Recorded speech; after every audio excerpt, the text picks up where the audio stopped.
నమస్తే, మనం ప్రజావాణి ముందు ఉన్నాము. సో చాలా మంది చాలా సమస్యలతో వస్తున్నారు, వాళ్ళతో ఒకసారి మాట్లాడదాం. నమస్తేనే, ఎక్కడి నుంచి వచ్చినావు, ఏం సమస్య? మేము వచ్చింది మలక్పేట నుంచి. మాకేంటంటే actually government double bedroom sanction చేశారు, పట్టాలు కూడా ఇచ్చేస్తారు. ఎప్పుడు 2 years బిఫోర్ మమ్మల్ని అందరినీ పిలిచారు, డేరాలు వేశారు, భోజనాలు పెట్టారు, సంథింగ్ అన్నీ ఓకే చేశారు. మేము ఆ ఇళ్ళలోకి వెళ్దామంటే పవర్ కనెక్షన్ సరిగా లేదన్నారు, ఓకే. వాటర్ కనెక్షన్ సరిగా పెట్టలేదు, నల్లాలు అన్నారు, ఓకే. కొంచెం రిపేరింగ్స్ ఉన్నాయన్నారు, ఓకే. దానికి అన్నీ ఒప్పుకున్నాం. తర్వాత ఊరు వాళ్ళు ఏం చేశారు, హైకోర్టులో కేసు వేశారు. మా ఊరి వాళ్ళకి ఇవ్వలేదని చెప్పి ఇవ్వకపోతే వాళ్ళు హైకోర్టు పెండింగ్లో పెట్టింది. తీరా ఇప్పటికీ 80% ముస్లిమ్స్కి ఇచ్చారు, మేము ఒప్పుకోమని ఊరి వాళ్ళు గొడవ. మరి దానికి గవర్నమెంట్కి హైకోర్టు ఏం చెప్పింది, 50% అంది. 50% Muslims, 50% all others. Hindu Muslims వగైరా ఉన్నారుగా, క్రిస్టియన్స్, సర్దార్జీలు వీళ్ళందరూ ఉన్నారు, వాళ్ళకు 50% ఇవ్వాలని చెప్పి అది ఓకే అయింది. మళ్ళీ ఊరు వాళ్ళు మాకు ఇవ్వలేదు, మా ఊరు వాళ్ళకి బయట వాళ్ళకి ఇచ్చారు, మాకు ఎప్పుడు ఇస్తారు? హైకోర్టు ఏముంది, మీరు అప్లికేషన్ పెట్టండి, అప్లికేషన్ పెట్టి గవర్నమెంట్ ఏ డిసైడ్ చేస్తుంది. ఇప్పుడు ఆ కోర్టు కేసు పెండింగ్లో పడింది. దానికోసం వచ్చా క్లియర్ అని చెప్పడానికి, కలెక్టర్ గారికి చెప్పడానికి.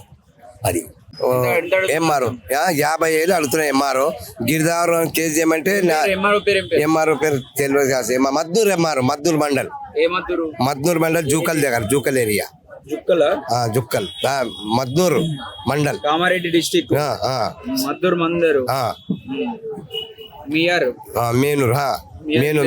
మేనూరు విలేజ్.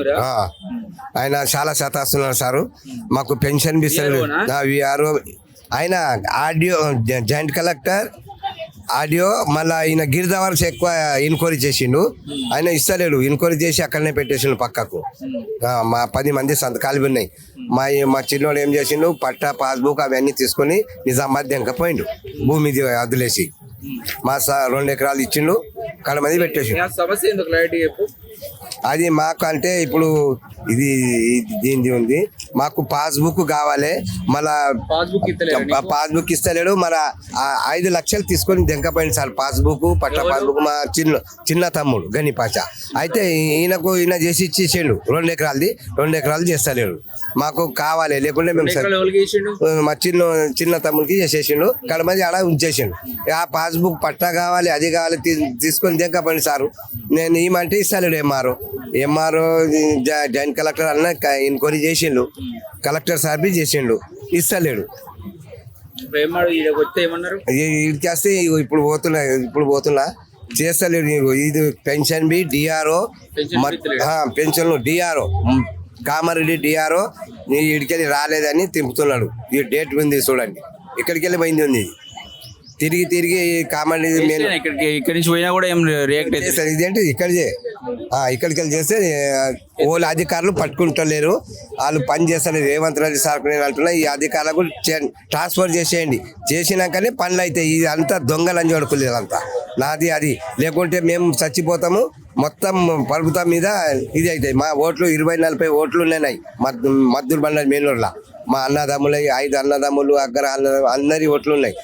మాకు ఆయన లక్ష్మీకాంత్ ఎమ్మెల్యే ఉన్నాడు, ఆయనవి ఏం పని చేస్తలేడు. లక్ష్మీకాంత్ ఎమ్మెల్యే సార్ మా ఏరియాకు లక్ష్మీకాంత్ రావు ఉన్నాడు, జూకల్ ఏరియా, ఆయనవి పని చేస్తాడు. ఆయన దగ్గర 4 మాటల కంప్లైంట్ పెట్టినాం, ఏం పట్టించుకుంటారు. వీడికి వచ్చి పోయినాం ఎమ్మెల్యే స్కూటర్లా, లక్ష్మీకాంత్ కలుస్తలేడు సారు. కలిస్తేవి మాతను కాదు నేను గాంధీ భవన్కి పోయినా, సార్ ఒక 2 అప్లికేషన్ ఇచ్చిన, అవి పని కాలే. ఇంకా గాంధీ భవన్ రేవంత్ సార్కి ఇచ్చిన, నేను నా చేతితో ఇచ్చిన. వచ్చినప్పుడు ఇప్పటిదాకా పని అయితలేదు. 10 సంవత్సరాలు ఎంత తిరుగుతా, నాకు ఏం భూమి లేదు, ఏం లేదు. నేను కూరగాయలు అమ్ముతా అంగళ్ళల్లో తిరిగి, నాకు పైసలు కావాలి, మళ్ళీ ఇది భూమి కావాలి అని కోరుకుంటున్నా, అంతే. ఇంకా దయచేసి ఏం లేదు. 1993లో ఆర్టీసీలో క్యాజువల్ డ్రైవర్గా నేను ఉద్యోగంలో జాయిన్ అయినప్పుడు నేను నా యొక్క క్యాస్ట్ ఎరుకల నేను ఎస్టీ సర్టిఫికేట్ ద్వారా నేను నా ఉద్యోగంలో అన్ని అర్హతలు పొంది నేను ఉద్యోగంలో జాయిన్ అయిన తర్వాత 2010లో నాకు ఆర్టీసీలో డ్రైవర్ నుంచి ఏడీసీగా ప్రమోషన్ ఇచ్చినారు. ప్రమోషన్ ఇచ్చే ముందు కూడా నన్ను మా ఇంటి దగ్గర మొత్తం ఎంక్వైరీ చేసిన ఆర్టీసీ విజిలెన్స్ వాళ్ళు ఎంక్వైరీ చేసిన తర్వాత నాకు ప్రమోషన్ ఇచ్చారు. దాని తర్వాత మళ్ళీ టీఐగా కూడా ప్రమోషన్ ఇచ్చారు. అప్పుడు కూడా ఎంక్వైరీ జరిగింది. మళ్ళీ టీఐ 2గా కూడా ప్రమోషన్ ఇచ్చిండ్రు. ఇచ్చిన తర్వాత 1 ఇయర్ తర్వాత ఒక వ్యక్తి కంప్లైంట్ చేసిందని చెప్పి నన్ను ఏ విధమైన ఎంక్వైరీ లేకుండా ఉద్యోగం నుంచి తొలగించి ఏమని కంప్లైంట్ ఇచ్చిండు? ఈయన ఈ కులం కాదని కంప్లైంట్ ఇచ్చిండు అంతే. రాసి ఒక తెల్ల పేపర్ మీద రాసి ఇచ్చిండు. దానికి అతను ఏ విధమైన ఆధారాలు కూడా అతను చూపెట్టలే. నాది వాస్తవమైన కులం ఏంది అనేది నాకు దానికి సంబంధించిన ఏ విధమైన ఆధారాలు కూడా అతను చూపెట్టకుండా ఒక తెల్ల పేపర్ మీద కంప్లైంట్ రాసి ఇచ్చి దాని మీద నన్ను ఉద్యోగం నుంచి తొలగించే విధంగా ఆయన ప్రయత్నం చేసిండు. అది విషయం సార్. సజ్జనార్ దగ్గర తీసుకోలేదు మరి? సజ్జన దగ్గర తీసుకుపోయినాం కానీ పక్కకు పెట్టిర్రు. ఇప్పటి వరకు కూడా ఎవరు దాన్ని పట్టించుకోవడం లేదు. ఆర్డీసీ ఎండి దగ్గర నుంచి ఈడీ ఆఫీస్లో కానీ ఎండి ఆఫీస్లో కానీ ఎక్కడ పోయినా కానీ దాన్ని పక్కకు పెట్టేసారు. దాని గురించి ఇక్కడ పోతే లిస్ట్ పెడుతున్నాము. మీరు పోయిన వారం అప్పీల్ చేసుకున్నారు కదా, వచ్చే వారం లిస్ట్ పెడతాం, అప్పుడు న్యాయం చేస్తా అని చెప్పేసి నమ్మకం ఉందా మరి? అయితే ప్రస్తుత పరిస్థితులు చూస్తే ఇప్పుడైతే నాకు నమ్మకం ఏర్పడింది ఇక్కడ న్యాయం జరుగుతుందని. అంటే నీకు ఎప్పుడు పోయింది జాబ్? 2020 కేసీఆర్ ఉన్నప్పుడు పోయింది. అప్పుడు కేసీఆర్ అప్పుడు ఇది లేకుండే, ఈ వింగ్ లేకుండే, మాకు ఈ విధమైన ఏర్పాటు లేకుండే గవర్నమెంట్ ప్రజావాణి. ఇప్పుడు దీనివల్ల మా సమస్యలు నేరుగా ముఖ్యమంత్రి కార్యాలయంలో తెలుసుకొని దాని మీద మనకు న్యాయం జరిగే విధంగా వాళ్ళు చేసే ప్రయత్నానికి మాకు చాలా సంతోషంగా ఉంది. ఇది చాలా బాగుంది సార్. నమస్తే అండి అందరికీ. సార్ నేను 2006 నుంచి అగ్రికల్చర్ డిపార్ట్మెంట్లో పనిచేస్తున్నా. గత వైఎస్ రాజశేఖర రెడ్డి గారు ఉన్నప్పుడు మాకు ఏఈఓలుగా ఇచ్చారు. అప్పుడు డిప్లొమా అభ్యర్థులను గుర్తించి ఏఈఓలుగా ఇచ్చారు. అప్పటి నుంచి వర్క్ చేస్తున్నా. 2018లో in service BSc agriculture complete చేసిన. 2018 కంప్లీట్ తర్వాత మా డైరెక్టర్ గారు కలిసి వినతి పత్రం సమర్పించిన. ఇస్తాము ప్రమోషన్ అన్నారు. సీనియర్ లిస్ట్ తయారు చేశారు. అప్పటి నుంచి ఇప్పటి వరకు ప్రమోషన్ ఇవ్వట్లేదు. ఎందుకు ఇవ్వలేని అడిగితే సీనియర్ లిస్ట్ తయారవ్వట్లేదు, మీకు ప్రమోషన్ ఇస్తలేము, సీనియర్ లిస్ట్ తయారైనాక ఇస్తామంటున్నారు. ఎన్నిసార్లు అదే అంటున్నారు. నేను 13 సార్లు డైరెక్టర్ గారిని కలిసి వినతి పత్రాలు సమర్పించడం అయింది.